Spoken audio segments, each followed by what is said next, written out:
today's episode of You Seem Great. Want more? Follow us at You Seem Great Podcast on social media. Dating is hard. We're here to help.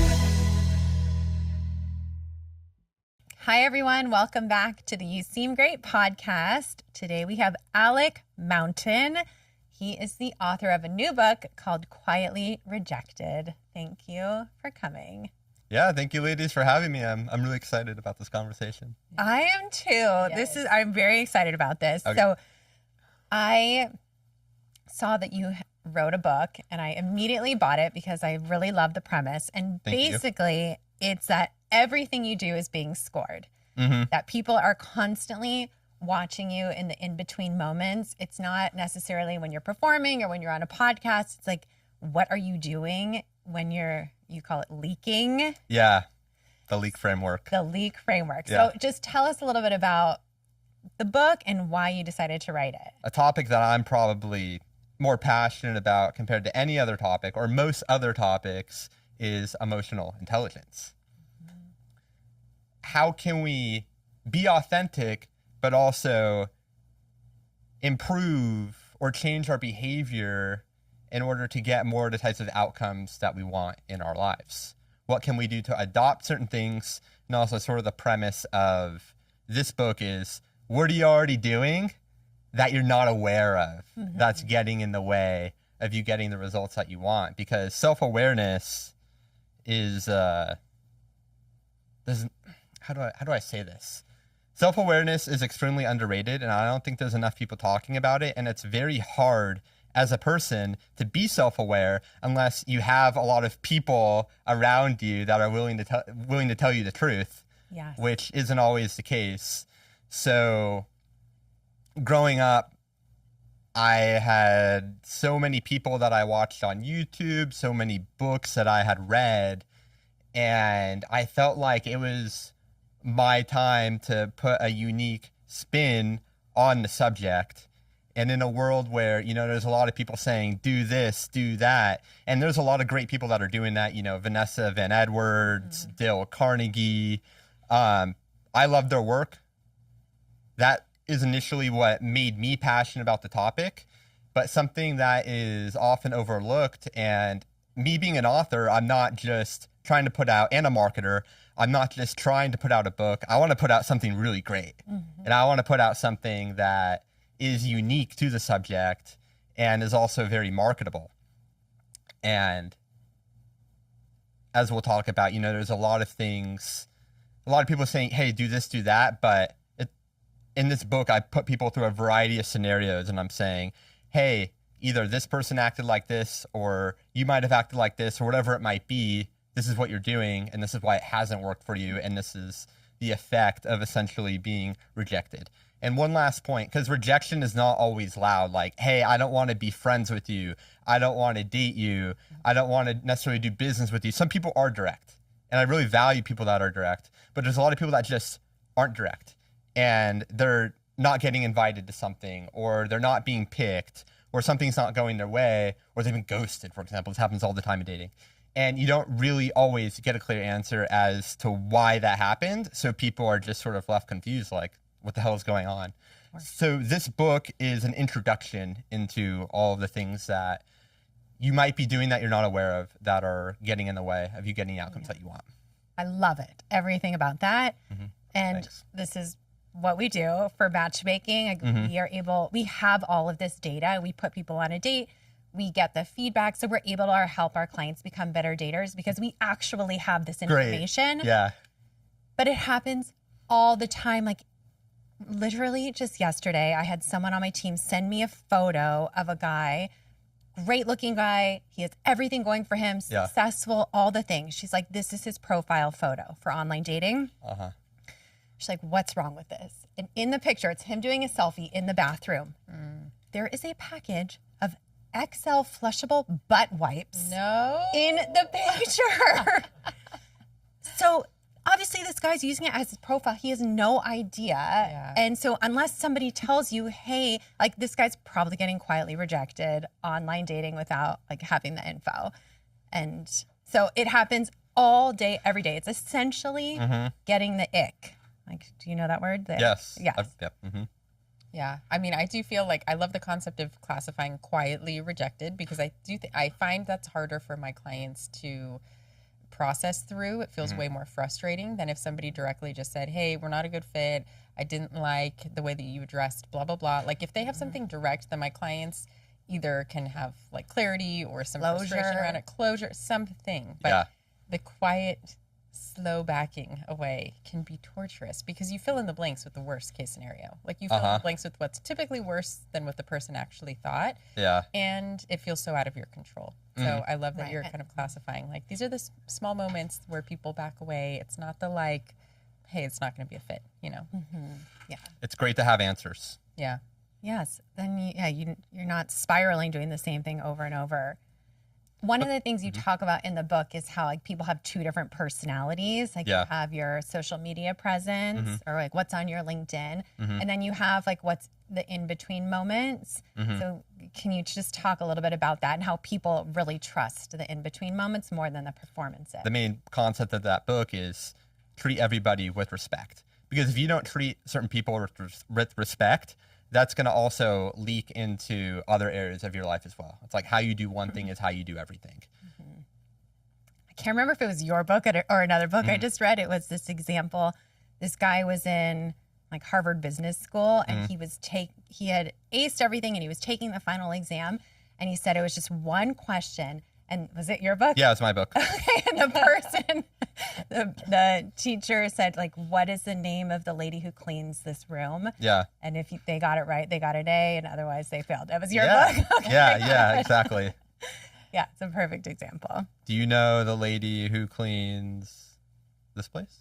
No, but I know our editor, our producer's name. I know the lady who cleans and that's the only person I've met here, so I'm 1 for 1. Yeah, we haven't met anyone else here, to be fair. Yeah. But I really like that example. And it's interesting because after you read that and you're like, I should ask the person that cleans my office what their name is. I should make conversation with them, because why not?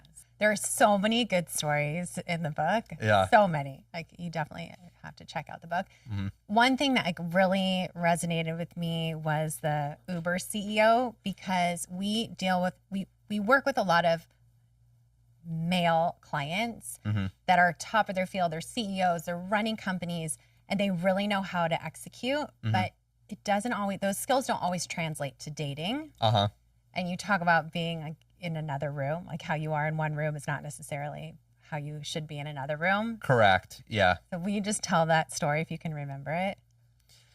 Yeah. So essentially, Travis Kalanick, CEO of Uber, everybody knows what Uber is, one of the most successful startups of this entire century. And the thing about this guy is that at work, this guy, not everybody like respected him, but he got what he needed to get done. And he had a very bold personality, very risky in a lot of ways. Not everybody, he was kind of like you love him or you hate him. I felt like based on the media, how they portrayed him and all that, he was kind of all over the place. He was very effective as a CEO. But as we were talking about earlier in this podcast, he didn't always have courtesy for anybody that wasn't directly relevant to his life, including his own drivers. So here he is in an Uber, and the driver complains about rates, fares, whatever it is. And you would expect maybe, a high-profile CEO to keep his cool, have some more maybe emotional intelligence in that moment and, sort of deflate the situation, help that driver be seen and understood, because that is somebody that technically does work for him, right? And maybe he was having a bad day or something. I don't think he's known for having, at that time at least, I think he was known for having a short temper, but he basically went off on this guy. And that was recorded by the car. And basically it went out that, hey, Travis Kalanick, this is who he is. And that was one of many scandals. But how you could be really effective in the boardroom, really effective with your employees, but that does not necessarily mean that you're going to be effective in every situation, because this is just emotional intelligence. One behavior in one particular room doesn't necessarily mean the same in another.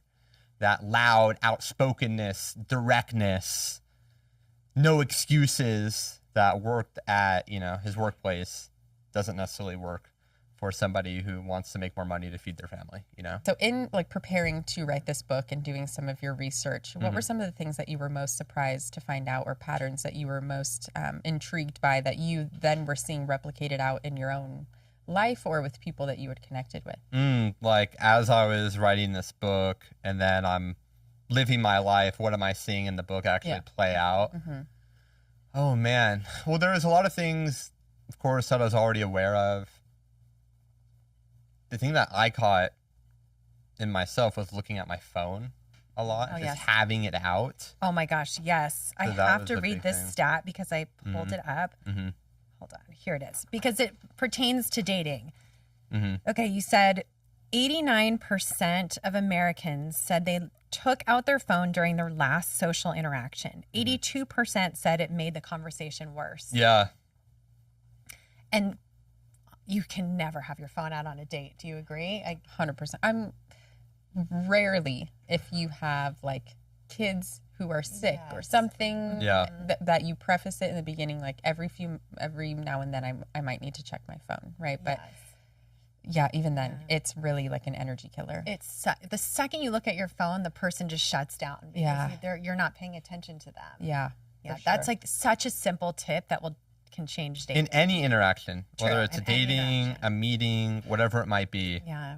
I catch that a lot with my kids. I'm working from home. A lot of my work is on my phone, and I'm on my phone when I'm with my kids, and it is really not okay. It's not respectful. I know. Oh, don't make me shame spiral right now. Yours are too little. Oh God, I know. And if my son does it to me, then I'm like, "What are you doing? We're trying to have a conversation." You don't have to be perfect. Just try to be a little bit better every day. Yeah. It's just being aware of some of these things. Yeah. Where should someone start if they feel like they're consistently being quietly rejected but can't find the pattern to why? I would say read the book. Yeah. That's a great place to start. Yeah. I think for a lot of people, that will give people awareness that they otherwise wouldn't have had. At least for me. I mean, I'm the one that, wrote this book, but even then, like after reading this book, I realized the subtle ways that I leak as a person. A lot of these things, I don't want to say they're necessarily obvious, but they're more common. There's a lot of leaks that are just much more subtle. It could be the way that you talk about certain things or the way that you talk about yourself, or there's hundreds of leaks. So I think outside of, reading the book is you just got to monitor yourself. I feel like a lot of people have these answers, and a lot of people do know when they're doing something wrong or when something isn't ideal, and they don't want to look at themselves. Yeah, I'm not sure that they know. But I feel like hiring a coach, hiring a matchmaker, somebody definitely can help. There's another thing that you point out in the book that I see, and it is such a leak and such a downer, is when you're complaining. If you're a complainer, you complain like 2 times in front of the same person, you're now labeled a complainer. It severely impacts your results. Yeah. I mean, having a positive mentality in anything is so important, whether it's business, dating, relationships in general. It's like if you're constantly complaining, you're putting yourself down there, and it's ineffective. It doesn't do anything. Right. Yeah. It does not make anything better. Yeah. When I was training to be a therapist, I had a supervisor that led our group supervision. You have to be supervised individually and as part of a cohort of other training therapists.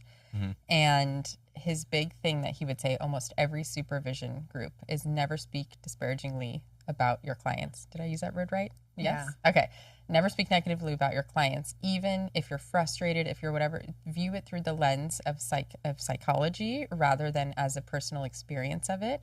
Because the minute you let that seep in, you are now an affected therapist who cannot be neutral in your session with them. Yeah. So if someone would start talking about a client and would start saying negative things, it'd be like, hold on, like use a psychological framework, right? Never speak negatively. And I really respected that about him, because especially as a therapist, you have to remain so neutral and it's very hard to do so. And so the way you even speak about it is like the first step, you know? Yeah. In general, like you have to see all sides to someone, give them the benefit of the doubt, and like really stay neutral. Yeah. Well, yeah. Or hold boundaries, but yes. Yes. So true. Okay. The phone one was so interesting. Another thing you say, a delayed no is always worse than an immediate no. Ooh. I feel like this is good for dating too. Yeah. Say more. What does that mean? Yeah. So that's in the saying yes when you mean no.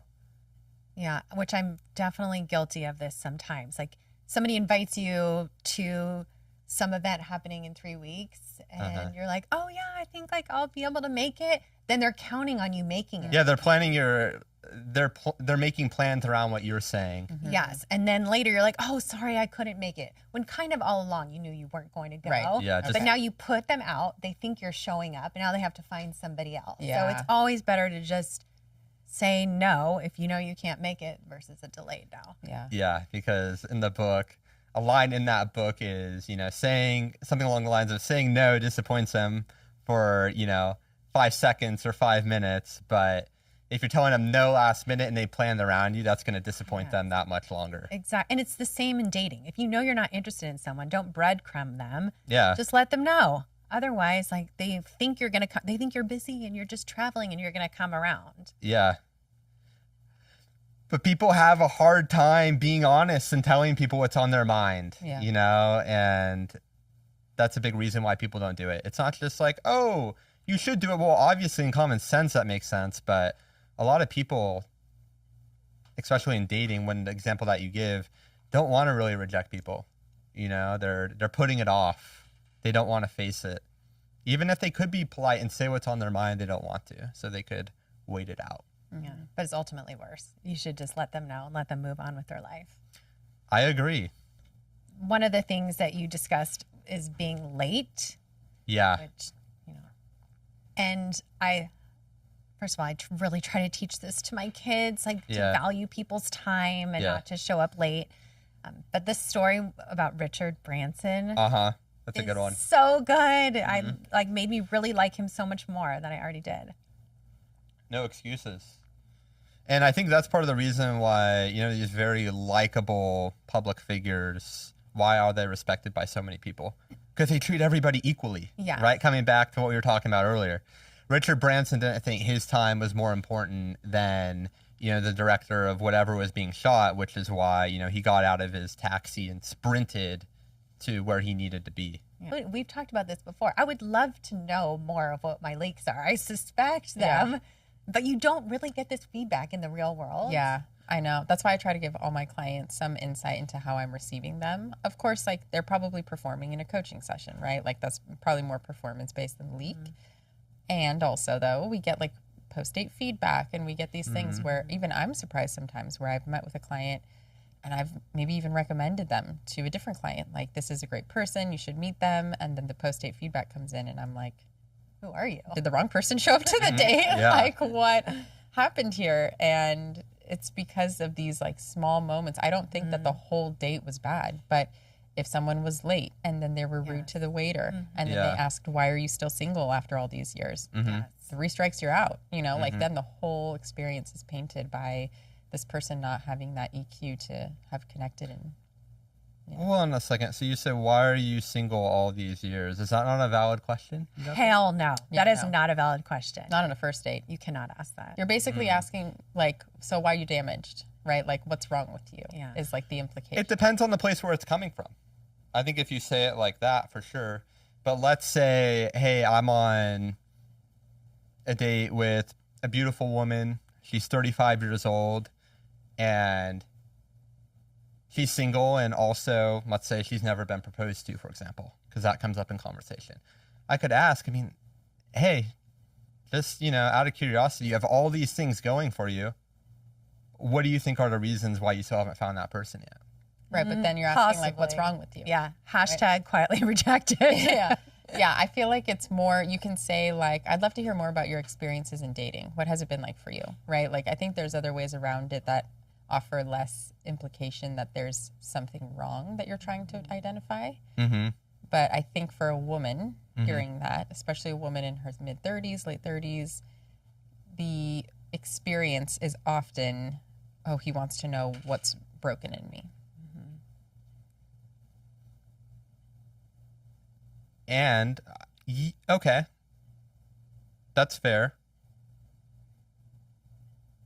But also, is there anything wrong with that?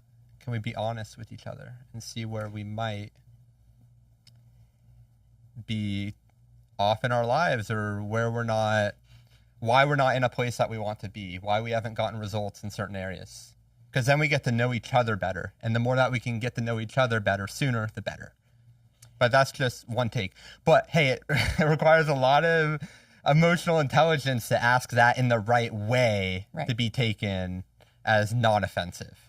Most people, I would not recommend that they ask that question. Yes. But in a certain context, framed in a certain way, I could see it being a useful data point.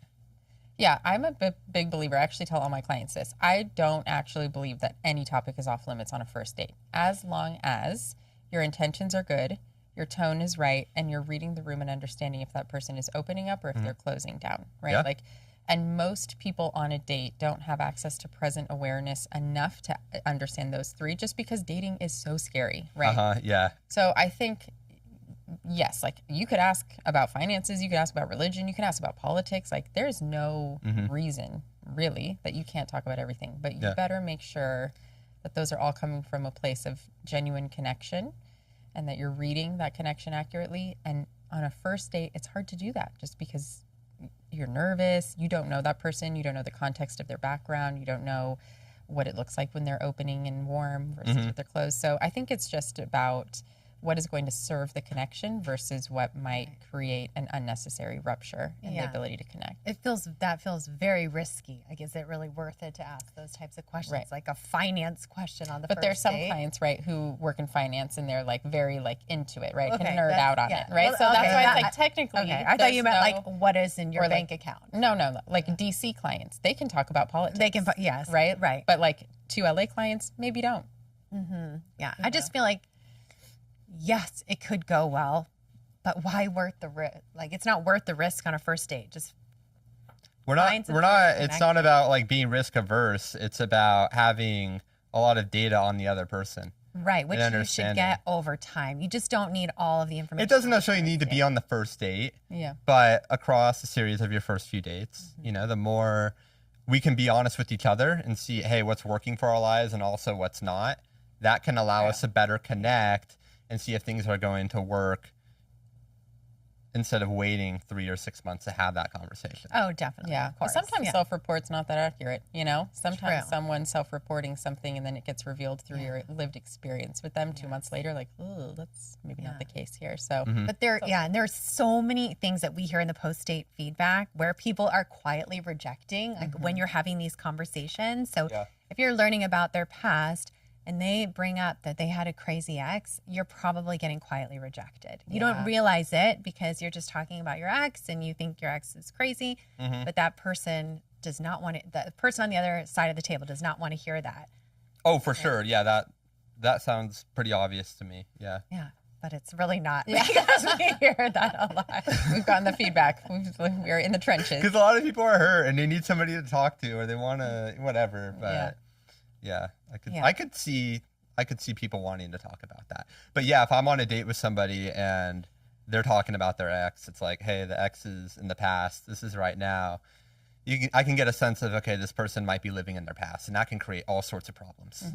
Yeah, for sure. And you don't want to imagine yourself being spoken about in the way that their ex is spoken about, right? Like, I can't control that. touche. Yeah, it's the way it is. People are always going to see something in a different perspective, and people can say what they want. Everybody has free will, you know. So all the things that we're talking about and you're talking about in the book, they're data points. Yeah. So it's like, these are all just little data points, and sometimes like there's just one data point and then you're quietly rejected. Which I'm going to start saying at least 10 times a day. I'm obsessed or a series of with data this points. term. Yeah, it's not always one thing. It could be like, okay, there were 5 or 10 things in this Right. conversation Yes, that I picked completely. up on. Okay, they're leaking in this area. They're leaking in that Yes. area. And that's not always that's one of the downsides of, writing a book like this and just writing more books on this topic is that it's very easy to be hypercritical of people. Absolutely. Yes, it is. But what I say is like you never, unless it's egregious, you can't really judge a person off of one action. When you establish a pattern of behavior, then you can pretty much assume that that pattern is very alive in their life in a lot of different ways. But it's a pattern of behavior that you can assess for compatibility rather than a single act. So ultimately, like, what is the main takeaway that you want people to get from this book? Recognize your own leaks. That would be the main takeaway.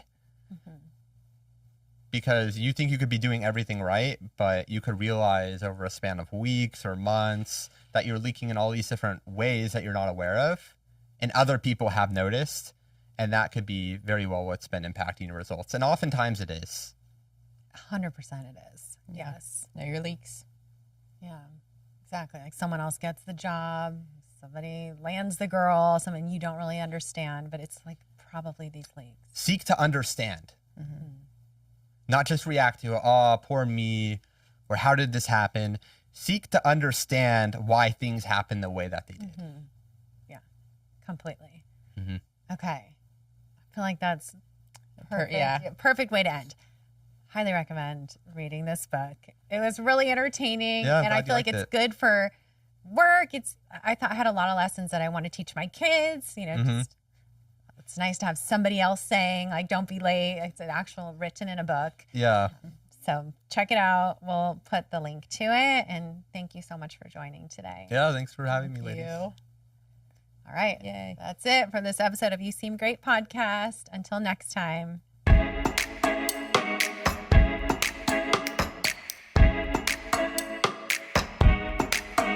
Welcome to the You Seem Great podcast. I'm Becca, a former therapist turned date coach. And I'm Talia, founder of a leading matchmaking company. Together, we have helped hundreds of singles find love. We're here to share our expert tips and tricks to help you find love and keep it too.